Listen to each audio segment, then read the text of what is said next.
मराठी मौसी के बेटे बेटियों को हिंदी मां की ओर से प्रणाम करता हूं। मुझे आगमन के समय 10 मिनट दिए गए थे, अब वो 5 कर दिए गए हैं। मैं इसके लिए आभार व्यक्त करता हूं आप सबका। और इस 5 मिनट में तो केवल 2 ही बात हो सकती है कि मैं आपको धन्यवाद दूं कि आपने मुझे आमंत्रित किया, और मैं शुभकामना दूं कि ये मराठी उत्सव सफल हो।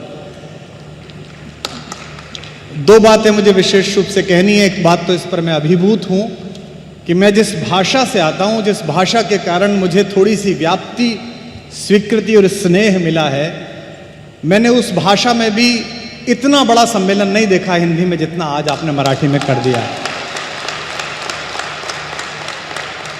मैं उन नियामकों का आभार व्यक्त करता हूं जिन्होंने इसकी संकल्पना की है, और आपके यशस्वी मुख्यमंत्री और मेरे मित्र, मेरे प्रशंसक श्री शिंदे साहब मंच पर विराजमान हैं। उनकी उपस्थिति में ये बात मैं आयोजकों से भी कहना चाहता हूं कि साहित्य को जो पीछे बैठे हैं उनको आगे बिठाकर प्रारंभ करिए साहित्य सम्मेलन। और संभव थे मराठी भाषा ने जिस तरह का विमर्श लोकमान्य तिलक के माध्यम से दिया, जब मैंने पहली बार उनका गीता दर्शन पढ़ा तो मुझे पता लगा कि कर्मयोग पर इतने ज़्यादा पन्ने रंगने के पीछे बाबा तिलक का क्या संदेश था उस समय जब भारत पराधीन था। एक पंक्ति पढ़ रहा हूँ और ऐसी बात कहने के लिए विख्यात व कुख्यात हूँ, इसलिए पढ़ रहा हूँ।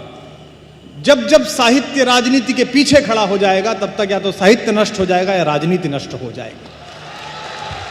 साहित्य का काम है कि वो राजनीति को दशा दिखाए, दिशा दिखाए।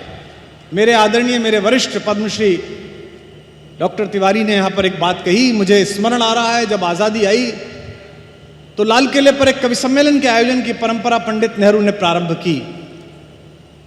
1952 का कार्यक्रम था और पंडित नेहरू मंच पर इधर से चढ़े तो उनके पीछे पीछे राष्ट्रकवि दिनकर जी चढ़ रहे थे। बालकवि बैरागी जी ने यह संस्मरण अपनी आंखों से देखा और हम सबको सुनाया। तो चलते हुए अचानक पंडित जी के पांव लड़खड़ा गए, तो पीछे से दिनकर जी ने उनको संभाल लिया। मंच पर जब दोनों अगल बगल बैठे तो दिनकर जी की तरफ मुख करके पंडित जी ने कहा कि दिनकर जी बहुत आभार, आज मैं लड़खड़ा रहा था, आपने मुझे संभाल लिया।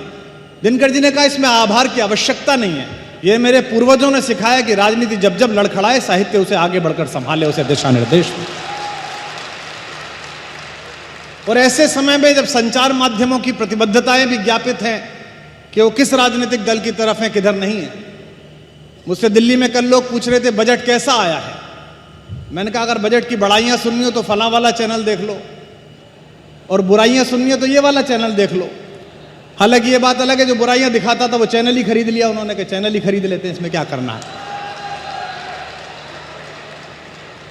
साहित्यकार का काम है कि उसे जनता ने जो बल दिया है उसकी वाणी को, जो भाषा दी है, जो आत्मस्वीकृति दी है, उसकी तेजस्विता के सहारे, उसकी दीप्ति के सहारे वो लोकमंगल के कार्य कर रहे शासन की सराहना करे, उसकी प्रशंसा करे, उसका वर्धापन करे, और जहां जहां वो नीति से डगमगाए उसे समाज की ओर से चेतावनी दे, उसे मार्ग सूचित करे।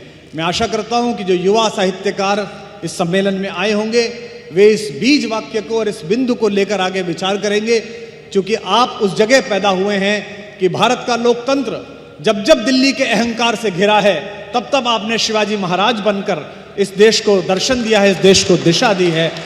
मैं इसी भाषा की अपेक्षा करता हुआ, आशा करता हुआ पुनः एक बार आयोजकों को धन्यवाद देता हूं, और आज आदरणीय नितिन भाई की अनुपस्थिति में उन्हें आभार व्यक्त करता हूं कि उनके आदेश के कारण मैं आज यहाँ उपस्थित हुआ। बहुत कम समय है, कभी जब विषय विस्तार के लिए अपेक्षित समय और वातावरण होगा मैं अपनी बात निवेदन करने का प्रयास करूंगा। आप सबको बहुत बहुत प्रणाम के साथ आभार। एबीपी माझा, उघडा डोळे बघा नीट।